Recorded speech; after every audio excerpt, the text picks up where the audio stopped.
علامہ اقبال کی کوٹھی پر یوں تو روز ہی کوئی ملاقاتی آیا کرتا تھا، لیکن اکثر شام کو مشاہیر اور کئی باذوق شناسہ اکٹھے ہوتے تو علمی اور ادبی موضوعات کے ساتھ سیاست پر بھی خوب گفتگو ہوتی اور مباحث چھیڑے جاتے۔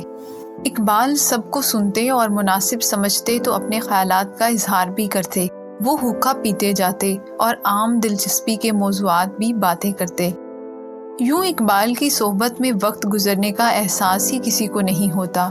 چراغ حسن حسرت جیسے انشا پرداز شاعر اور صحافی بھی علامہ اقبال کی شخصیت اور افکار سے بے حد متاثر تھے۔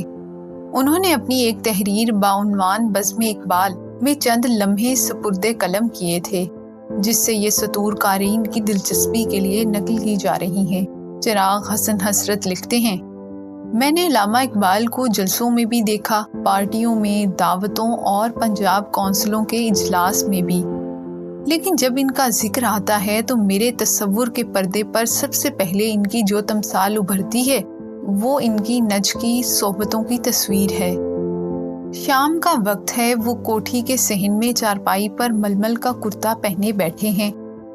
چوڑا چکلا سینہ، سرخ و سفید رنگت، زیادہ سوچے کی وجہ سے آنکھیں اندر دھنس گئی ہیں۔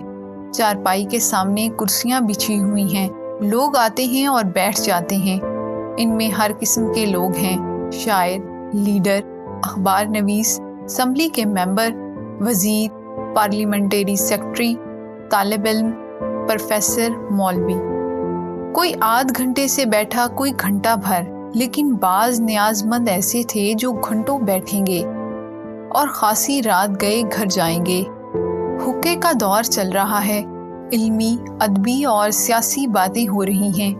اقبال سب کی باتیں سنتے ہیں اور بیچ میں ایک آدھ فقرہ کہہ دیتے ہیں۔ جو خود اس موضوع پر گفتگو شروع کرتے ہیں تو ایسا معلوم ہوتا ہے کہ سیلاب اندر چلا آ رہا ہے۔ اردو میں باتیں کرتے کرتے پنجابی کی طرف جھک پڑتے ہیں۔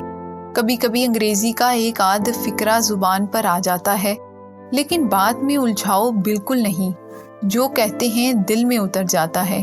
میں نے کبھی ان کی صحبتوں میں اپنے آپ کو ان کے بہت قریب پایا ہے، لیکن مجھے بارہا ایسا محسوس ہوا ہے کہ مجھ سے دور ہیں، بہت دور۔ شاذ و نادر ہی کوئی ایسا لمحہ آتا ہے کہ جو انہیں ہم دنیا والوں کے قریب لے آتا ہے۔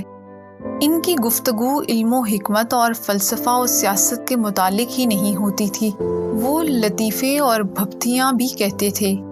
میں نے انہیں موسیقی اور پتنگ بازی کے متعلق بھی باتیں کرتے سنا ہے۔ ان کے ہاں آنے والوں میں صرف اہل علم ہی نہیں تھے، ایسے لوگ بھی تھے جنہیں علم سے کوئی واسطہ نہیں تھا، وہ ان سے انہی کے ڈھب کی باتیں کرتے۔